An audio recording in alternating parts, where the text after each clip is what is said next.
रावगे आणि आपण पाहत आहात लाईव्ह जनसत्ता। सावदा येथे दिनांक 11 रोजी नारी शक्तीवंदन कायद्याच्या समर्थनार्थ महिलांचा भव्य मेळावा संपन्न झाला।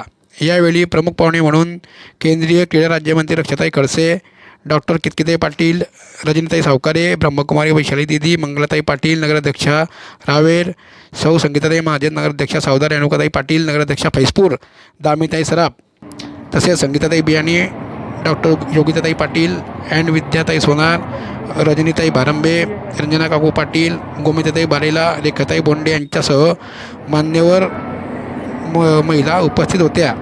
कार्यक्रमाचे सूत्रसंचालन बेटी बचावच्या संयोजिका सारिकाताई चव्हाण यांनी केले। यावेळी कायद्याच्या समर्थनार्थ महिलांची स्वाक्षरी मोहीम राबवून या कायद्यास समर्थन देण्यात आले। यावेळी या मेळाव्यास महिलांची मोठ्या संख्येने उपस्थिती होती।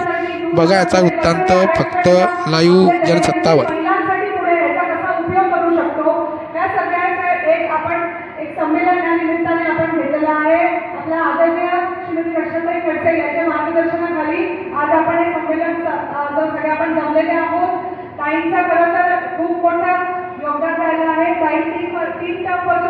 लोकसभामध्ये खासदार असल्यामुळे एक महिला जेव्हा लोकसभामध्ये आपली एक नेतृत्व बनून जाते तेव्हा एक महिला म्हणून आपण आपल्या राज्याचे आपल्या केंद्राचे जे आपले सगळे योजना म्हणा किंवा काही पॉलिसी म्हणा हे कसे बनतील त्याच्यामध्ये महिलांचं नुसतं मतदान नको तर महिलांचं त्याच्यामध्ये योगदान सुद्धा पाहिजे आणि ह्यासाठी हे सगळं संमेलन आज आपण आयोजित केलेलं आहे। तर ह्या संमेलनासाठी आपण सगळे आले, आपल्या सगळ्यांसाठी खूप खूप धन्यवाद। हा कार्यक्रमासाठी पुढचं मी आता सुरुवात करते। आपण वेगळ्या वेगळ्या क्षेत्रातल्या महिलांचा प्रवास आणि त्यांच्यासाठी राजकारण कशी जोड लागली पाहिजे हे आपण पुढचं त्यांच्या तोंडातून आपण सगळ्यांचे शब्द ऐकूया, त्यांचा प्रवास आणि राजकारण। तर मी सर्वात प्रथम मी आहे त्यामुळे महिलांचे जे सगळे प्रॉब्लेम्स असतात किंवा ज्या सगळ्या गोष्टी महिला आरोग्यासाठी सामोरे जातात त्या मी बऱ्याच बघितलेल्या आहेत। आता जसं सरकार आपलं चेंज होत आहे 9% आरक्षण आपल्याला आता केंद्रामध्ये होतं, त्याच्यामुळे आपल्याला भरपूर गोष्टी मिळालेल्या आहेत। त्या 9% आरक्षणामुळे कदाचित आपण सगळे इथे हा प्रोग्राम करू शकतो आहे आणि आता गव्हर्नमेंटने आपल्याला 33% आरक्षण केंद्रामध्ये आणि राज्यामध्ये देण्याचं कबूल केलेलं आहे। त्याच्यामुळे आपले खूप सारे प्रश्न सुटणार आहेत। त्याच्यासाठी मी आरोग्यासाठी सांगते, महिला आधी ज्या पद्धतीने आपल्या आरोग्याची काळजी घेत होत्या ते खूपच दुर्लक्षित होतं। तसंच आताही शारीरिक मानसिक दोघं आरोग्य दुर्लक्षित होत आहे। आपण आपल्या संसाराच्या गाड्यामध्ये सकाळी उठल्यापासून जे लागतो त्याच्यामध्ये आपण आपलं आरोग्य खूप दुर्लक्षित करतो। केलेली आहे एक HPV वॅक्सिन म्हणून आपल्याकडे आता आपले उपलब्ध झालेलं आहे। जस्ट आताच काही महिन्यापूर्वीच उपलब्ध झालंय। हे गर्भपिशवीच्या तोंडाच्या कॅन्सरची लस आहे। जर कोणाला माहीत नसेल तर प्रत्येकाने याची जानकारी घ्यावी। काही ठिकाणी याच्याविषयी गैरसमज खूप आहेत की त्यांच्याविषयी असं म्हटलं जातं की जर ही लस घेतली तर मुलबाळ होत नाही।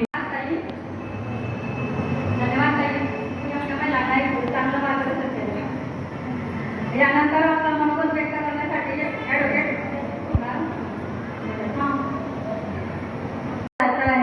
यत्र नार्यस्तु पूजन्ते रमन्ते तत्र देवताएं। जहाँ जहाँ नारी का सम्मान होता है वहाँ वहाँ देवताएं निवास करते हैं और जहाँ नारी का सम्मान होता है वहाँ स्वर्ग जैसा वातावरण होता है। पर जहाँ नारी का सम्मान नहीं वहाँ पर नरकमय बन जाता है समाज। तो आज ये सारा सभागृह क्या हो गया है, स्वर्ग जैसा हो गया है ना, आपको लगता है?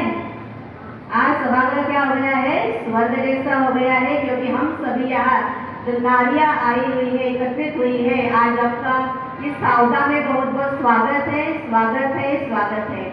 आप लोग सभी ठीक है, तन से मन से ठीक है? अगर है तो हाथ ऐसे ऊपर करेंगे। हाँ, बहुत अच्छा, बहुत अच्छा। बहुत खुशी हुई आपको देख करके। तो इस प्रोग्राम में जब आए हैं, इस प्रोग्राम का नाम देखो कितना सुंदर है, वंदे मातरम, नारी शक्ति वंदन। तो ऐसे नारियों को सबसे पहले मेरा प्रणाम है। जो नारियां देखो आज कहते हैं ना हमको समय नहीं मिलता है, पर आप आज अपना समय देखो बचा करके आई है। आज किसी को टाइम है क्या? नहीं है, लेकिन आप सब अपना काम, व्यस्त काम होते हुए भी वो समय निकाल कर यहाँ आई हुई है। तो आपको पता है आप कितनी महान है? पता है सबको? तो भगवान ने हम सबको एक बहुत बड़ी बात बताई है। जिस प्रकार एक भवन का निर्माण करने के लिए उसका फाउंडेशन बहुत अच्छा होना जरूरी होता है, ऐसा सशक्त समाज का निर्माण करने के लिए भी सशक्त नारियों का होना बहुत आवश्यक होता है। नारी, सद्गुणवान नारियों के आधार पे ही गिना जाता है समाज किस प्रकार होगा और राष्ट्र किस प्रकार होगा, उसकी उन्नति किस प्रकार होगी। आज पंचकोशी में से आप लोग यहाँ पर आए हैं और आप इतने एक्टिव हैं, इस प्रकार से दिखाई दे रहा है आपकी उपस्थिति से यहाँ पर कि आप इतने एक्टिव होकर के इस कार्य के लिए आवश्यक समझ करके अपना टाइम निकाल करके यहाँ आए हुए हैं। तो कहा जाता है नारी सद्गुणों की खान है। स्वयं भगवान ने अपना गुण, अपने सारे दिव्य गुण उसके अंदर डाले हुए हैं और ऐसी नारियां समाज में वो श्रेष्ठ कार्य करने के निमित्त भगवान ने बनाया हुआ।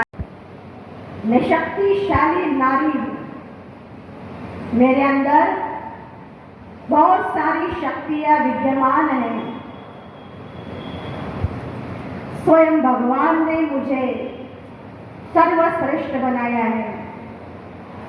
मैं दिव्य गुणों की खान हूं,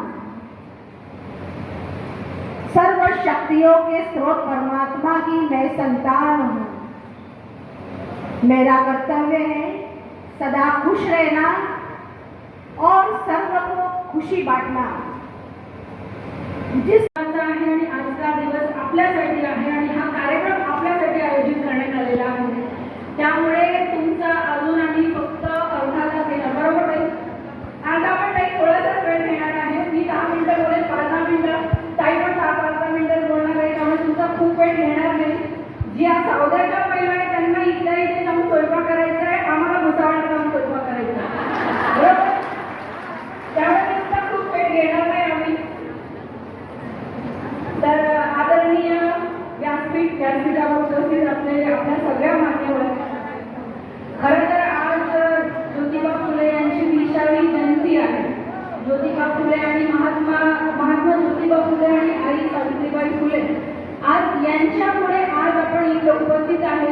या मंचावर ज्याही महिला इथे उपस्थित आहेत ते आपापल्या क्षेत्रामध्ये कर्तृत्ववान असलेल्या महिला आहेत आणि तुम्ही सगळे इथे ज्या उपस्थित आहेत त्या देखील आपापल्या क्षेत्रामध्ये कर्तृत्ववान अशा महिला आहेत। आपल्या भुसावळच्या काही नगरसेविका आहे, वरणगावच्या आहे, सावल्याच्या आहे, यावरच्या आहे, रावेर मतदारसंघातील, लोकसभा मतदारसंघातील प्रतिष्ठित अशा सगळ्या महिला या कार्यक्रमामध्ये उपस्थित आहेत। मी सगळ्यांचं या कार्यक्रमामध्ये मनापासून लक्षाताईंच्या वतीने स्वागत करते आणि खूप जास्त वेळ तुमचा घेणार नाही आणि काही महत्त्वाच्या ज्या गोष्टी आहेत त्याबद्दल आपल्या सगळ्यांसोबत थोडंसं इनपुट करण्यासाठी आपण इथे उपस्थित झालेलो आहोत। आजच्या कार्यक्रमाचं निमित्त आहे, जसं तुम्ही इथे जे बॅनर आहे ते बॅनर बघितलंच असेल, नारी शक्ती वंदन, नारी शक्ती का नवभारत। म्हणजेच काय? म्हणजे आज इथे कुठल्याही पक्षाचं प्रमोशन करण्यासाठी आम्ही इथे उपस्थित झालेलो नाही आहोत। तुम्ही जर बघितलं असेल इथे वेगवेगळ्या क्षेत्रांमध्ये कार्य करणाऱ्या महिला इथे उपस्थित आहेत। कुठल्या एका पक्षाच्या महिला नाही आहेत, वेगवेगळ्या क्षेत्रातील उत्तम उत्कृष्ट कार्य करणाऱ्या या महिला आहेत। भारतीय जनता पार्टीचे जे आपले पंतप्रधान आहे आदरणीय नरेंद्रजी मोदी यांचं एक विजन आहे की ज्या देशातली महिला सशक्त असते, ज्या देशाची स्त्री एक सशक्त असते, ती आर्थिकदृष्ट्या असो, सामाजिकदृष्ट्या असो, ज्या देशाची महिला सशक्त असते त्या देशाची प्रगती आणि उन्नती ही कोणीही थांबवू शकत नाही। आणि याच दृष्टिकोनातून आदरणीय मोदीजींच्या माध्यमातून वेगवेगळ्या योजना आखल्या जातात। नुसत्या आखल्या जात नाही तर प्रभावीपणे त्यांचं अंमल करण्यात येतं। वेगवेगळ्या योजनांच्या माध्यमातून महिलांना आर्थिकदृष्ट्या, सामाजिकदृष्ट्या, शारीरिकदृष्ट्या सक्षम व्हायला पाहिजे यासाठी वेगवेगळ्या योजना। आता तुम्ही म्हणाल की कशा तर ते रक्षाताईंना विचारावं. वेगवेगळे उपक्रम म्हणजे खेळाच्या माध्यमातून स्पोर्ट्सच्या माध्यमातून महिलांना देखील स्पोर्ट्समध्ये जास्तीत जास्त महिला मुलींनी यावं यासाठी देखील वेगवेगळे महिलांसाठी मुलींसाठी वेगवेगळे उपक्रम घेतले जातात. इंटेन्शन एवढंच आहे की आपल्या महिलांना फक्त चूल आणि मूल पुरतं मर्यादित न ठेवता आज आपण म्हणतो आज आपला हा महाराष्ट्र आंबेडकर शाहू आंबेडकर आणि शिवाजी महाराज अशा महान पुरुषांचं महाराष्ट्र आहे आणि त्यांचे जे विजन आहे त्यांचे जे विचार आहे ते विचार घेऊन पुढे चालणारं नेतृत्व म्हणजे आपलं आदरणीय मोदीजी आहे. आणि त्यांच्या विजन म्हणजे आज आपण जर पाहिलं तर राजकीय क्षेत्रामध्ये स्थानिक स्वराज्य संस्था ज्या आहेत त्या स्थानिक स्वराज्य संस्थेमध्ये महिलांना 50% आरक्षण आहे. बरोबर आहे का? आता नुकत्याच नगरपालिकेच्या निवडणुका पार पडल्या. 50% आरक्षण आहे म्हणजे उर्वरित 50% आहे त्याच्यातही महिला उभे राहू शकतात. म्हणजे आज काही आमच्या गावामध्ये अशी परिस्थिती आहे की 50% महिला तर कंपल्सरी आहे पण उर्वरित 50% मध्ये निवडून आलेल्या पण काही महिला आहेत. म्हणजे स्थानिक स्वराज्य संस्थेमध्ये 50% पेक्षा जास्त महिला आज कार्यरत आहे आणि उत्तम उत्कृष्ट पद्धतीने खूप छान पद्धतीने काम करत आहे. असंच जर विधानसभा आणि लोकसभेमध्ये देखील महिलांना चांगली संधी देण्यात आली तर खूप चांगलं नेतृत्व महिला ही करू शकते. महिलांवर असलेला विश्वास काय आहे ते जर आपल्याला सांगायचं झालं तर आपल्या जळगाव विभागातून 2 खासदारकीच्या सीट होत्या त्या महिला राखीव नव्हत्या. पण आज आपल्या रक्षाताई या ज्या एक महिला आहेत त्या आपल्या रावेर लोकसभा मतदारसंघाचं नेतृत्व करत आहे आणि स्मिताताई वाघ या जळगाव लोकसभाचं नेतृत्व करत आहे. म्हणजे महिलांवर असलेला विश्वास हा आपल्या पार्टीला आहे आणि हाच विश्वास ऑल ओव्हर आपल्या पूर्ण भारतामध्ये असला पाहिजे. आपल्या भारतातली स्त्री ही मॅक्सिमम लोकसभेपर्यंत गेली पाहिजे.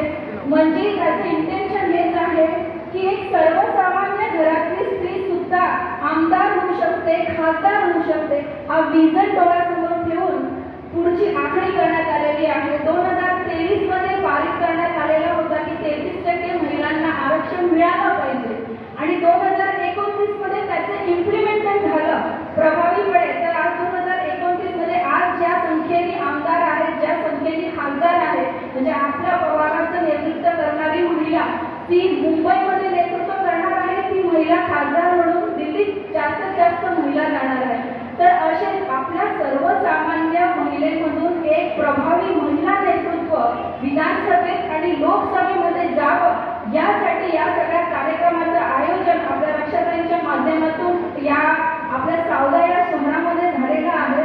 तर रक्षाताई मी तुमचं मनापासून अभिनंदन करते, कौतुक करते आणि इथे उपस्थित महिलांना खूप खूप मनापासून आभार व्यक्त करते की आपण या कार्यक्रमामध्ये सहभागी झाले. आज जर महिलांचा विचार करण्यात आला तर मी भुसावळमधून आली आहे. रजनी सावकारे मी मंत्री संजयजी सावकारे यांची पत्नी आहे.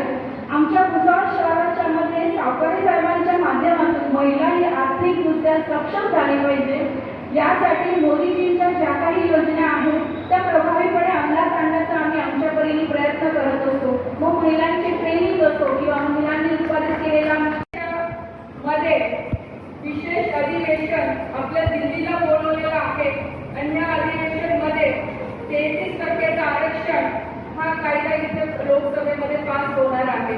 आणि ह्या कायद्याला समर्थन देण्यासाठी देशभरातल्या सगळ्या महिलांनी पुढे यावं आणि हा कायदा काय आहे हे कायदा झाल्यानंतर या देशाच्या प्रगतीसाठी महिलांचं किती मोठं योगदान राहणार आहे त्या संदर्भातली माहिती थोडक्यात मी आपल्या समोर ठेवणार आहे. जसं इथे सगळ्यांनी सांगितलं, रंजितांनी सुद्धा सांगितलं की आज आपण स्थानिक स्वराज्याचे इलेक्शन जेव्हा लढतो किंवा उभे राहतो, ग्रामपंचायत असेल, पंचायत समिती असेल, जिल्हा परिषद असेल किंवा नगरपालिका असेल, नगर परिषद असेल, 50% पर्यंतचं आरक्षण महिलांना आहे. आज बऱ्यापैकी संपूर्ण देशभरामध्ये आज ग्रामपंचायतचा कारभार आपल्या सक्षमकडे महिला चालवताना की फक्त स्थानिक स्वराज्यापुरता महिला ह्या मर्यादित नको राहिला तर त्या विधानसभेमध्ये सुद्धा आणि लोकसभेमध्ये सुद्धा या 33% आरक्षणाच्या माध्यमातून त्यांनी नेतृत्व केलं पाहिजे आणि योग्य ते मान सन्मान महिलांना मिळाला पाहिजे ह्या देशाच्या प्रगतीसाठी. येणार आहे आणि ह्या कायद्याला समर्थन देण्यासाठी आपल्या समाजातल्या सगळ्या घटकाच्या महिलांचं योगदान असणं हे अत्यंत गरजेचं आहे. आणि कदाचित म्हणजे मी सांगते की नक्कीच भविष्यामध्ये आज ज्या जागेवर मी आहे ते तुमच्यापैकी एखादी महिला सुद्धा खासदार असेल, मंत्री असेल, आमदार असेल. कारण की बऱ्याचशा महिला आज ग्रामपंचायतचे सदस्य, सरपंच, जिल्हा परिषद, पंचायत समिती, नगराध्यक्षपर्यंत आज काम करताय, नगरसेविकांपर्यंत आज काम करताय. पण उद्या आरक्षण आल्यानंतर आज कितीतरी महिलांना तिथे संधी मिळणार आहे की ज्या माध्यमातून ते आपलं कर्तृत्व तिथे सिद्ध करू शकतात. आणि याचा फायदा काय, तर जसं आता इथे रजनीताईंनी तिथींनी सुद्धा सांगितलं, आपल्या ॲडव्होकेट मॅडमनी सांगितलं इथे, कारण महिलांचं समाजामध्ये काम करणं हे अत्यंत गरजेचं असतं. आणि तुम्ही सुद्धा बघताय की 2014 नंतर जो काही बदल आदरणीय प्रधानमंत्रीजींनी महिलांना सक्षम करायसाठी केलेला आहे जो की याच्या आधी कधी झालेला नव्हता. इथे बसलेल्यापैकी महिलांना नक्कीच मी विचारेल की 2014च्या आधी किती महिलांचं बँक खातं होतं, हातवरती करावं. 2014च्या आधी, 14च्या आधी आणि 14 नंतर किती महिलांचं बँकेत खातं झालं? सगळ्यांचं झालं की नाही? आज आपल्याला कळतं ना बँक काय आहे, लोन कसं काढलं जातं, लोन कसं भरलं जातं, बँकेमधलं काय काय आपल्याला फायदे मिळू शकतात. हा बदल कशामुळे झाला? हा बदल झाला कारण की मोदीजींनी ठरवलं की ह्या देशामध्ये कोणतीही महिला कोणत्याही समाजातली असो, कोणत्याही घटकातली असो, कोणत्याही गावातली असो, कोणत्याही राज्यातली असो, ती कुठेही मागे राहता कामा नये. 2014च्या पहिले तुम्ही कधी प्रधानमंत्रींनी लाल किल्ल्यावर भाषण करायचं हे आपल्याला सगळ्यांना माहीत होतं, ही परंपरा आपल्या देशाची आहे. पण 14च्या आधी कोणत्या प्रधानमंत्रींनी एक प्रत्येकाच्या घरी शौचालय पाहिजे याबद्दल कधी बोलले होते? महिलांच्या घरी गॅस पाहिजे हे कधी बोलले होते? 2014च्या आधी जर आपल्याला एखादे गॅसचं कनेक्शन पाहिजे असेल तर किती वर्षाने लावायला लागायचे तुम्हाला सुद्धा माहिती आहे. किंवा 2 नंबरमध्ये एखाद्या एजंटला पैसे आपल्याला द्यावं लागायचे तेव्हा गॅसचं कनेक्शन यायचं. किंवा ज्याच्या घरी गॅस असेल तो श्रीमंत माणूस धरला जायचा किंवा श्रीमंत परिवार पकडला जायचा. आजची काय परिस्थिती? आज तुम्हाला घरी बसल्या गॅसचं कनेक्शन मिळत आहे. आज जे सिलेंडरचे हंडे आपण म्हणतो तुमच्या गावामध्ये डिलिव्हरी भेटते तुम्हाला घरी जावं लागतंय. आज शौचालय आज तुम्हाला घरी बसल्या बसल्या या सगळ्या योजनेचा लाभ मिळतोय. आधी जेव्हा भरपूर मिळायचं तेव्हा आपल्या महिलेचं नाव त्या भरपूरवर टाकायचं म्हणजे कोणी टाकत नव्हते. आज तुम्ही बघा की सरकारच मंजूर करताना बाईच्या नावाने आज भरपूर मंजूर होतं. हा बदल कशामुळे होतो? हा बदल याच्यासाठी होतोय की ह्या देशाला जर आपल्याला सक्षमपणे पुढे घेऊन जायचं असेल तर महिलांचा सहभाग हा खूप मोठा पाहिजे. आज मतदानामध्ये आहे की नाही त्याची परिस्थिती की 8 दिवसासाठी 15 दिवसासाठी उधार द्या, म्हणजे सगळ्यांच्या बँकेच्या खात्यावर पैसे आहेत. आणि परत आता आपल्या राज्याच्या मुख्यमंत्र्यांनी सुद्धा लाडकी बहीण योजना सुरू केलं त्याच्या मागे जास्त पैसे आहे आपल्याला. आता जे बोलत नव्हते ते पण बोलायला लागले आपल्याला, आहे ना तशीच परिस्थिती. ते एवढा मोठा बदल आपल्याला आदरणीय प्रधानमंत्रींनी महिलांना सक्षम करायसाठी करून दिलेला आहे. आणि म्हणून लोकसभा आणि विधानसभेमध्ये सुद्धा आपल्यासारख्या सर्वसामान्य महिला ह्या पोहोचल्या पाहिजे. त्यांना सुद्धा त्यांचा अधिकार मिळाला पाहिजे. त्यांनी सक्षमपणे आपल्या समाजाप्रती आपल्या भागाप्रती तिथे प्रश्न त्यांना मांडता आले पाहिजे आणि आपल्या भागाचा त्यांना विकास करता आला पाहिजे. म्हणून हे कायदा आता येणाऱ्या 16, 17, 18 तारखेला आपल्या लोकसभेमध्ये आणत आहात आणि ह्या विभागाचे प्रतिनिधी म्हणून जे तुम्ही मला निवडून दिलेलं आहे, आज मी फक्त मंत्री नाही तर मी तुमची सगळ्यांची प्रतिनिधी म्हणून दिल्लीमध्ये काम करते आहे. तुमचं सगळ्यांचं मतदान आज माझ्या रूपाने मी तिथे ह्या कायद्यासाठी ह्या कायद्याला पारित करण्यासाठी तुमच्या वतीने मी मतदान करणार आहे. म्हणून आपल्या सगळ्या महिलांसाठी हा खूप अभिमानाचा दिवस आहे आणि 18 तारीख सुद्धा ही खूप मोठी तारीख राहणार आहे. कारण की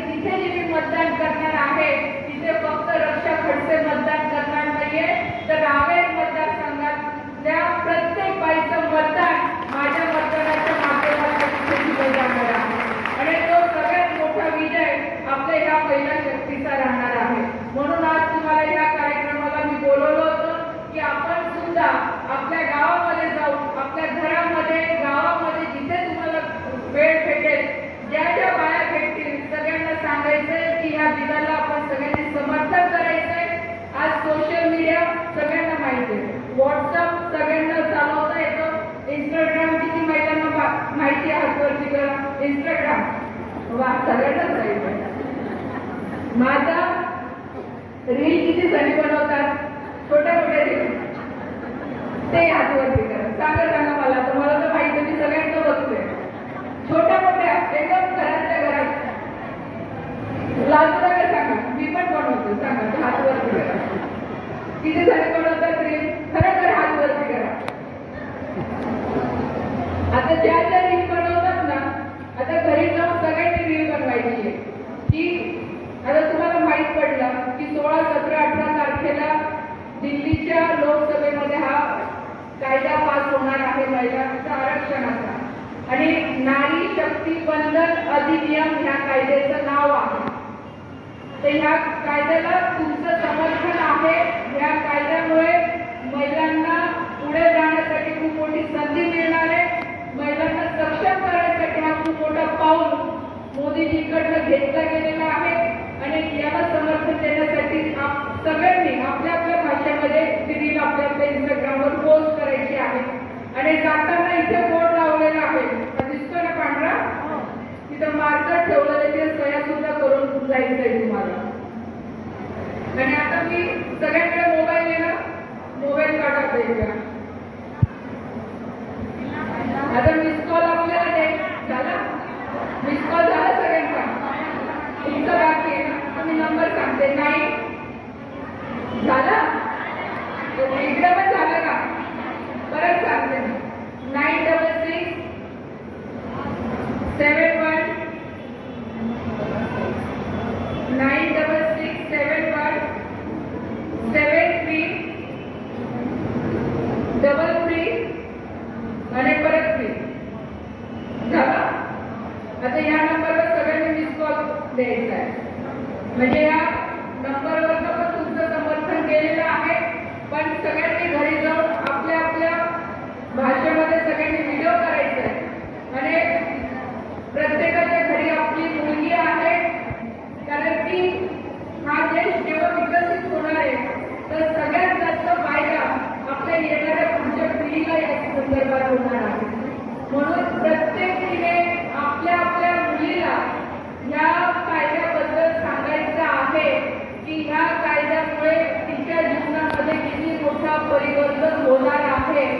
आज तुमच्यापैकी कोणाची तरी मुलगी नक्कीच उद्याची ह्या देशाची प्रधानमंत्री पण असू शकते.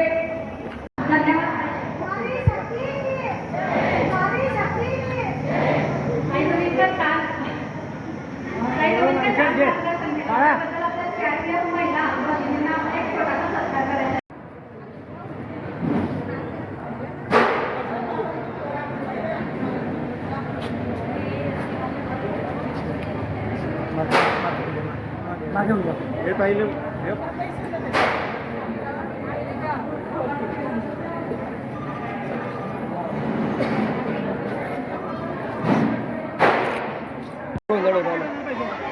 योगिता पाटील यांचा सत्कार करण्यासाठी फायनल विनंती करते.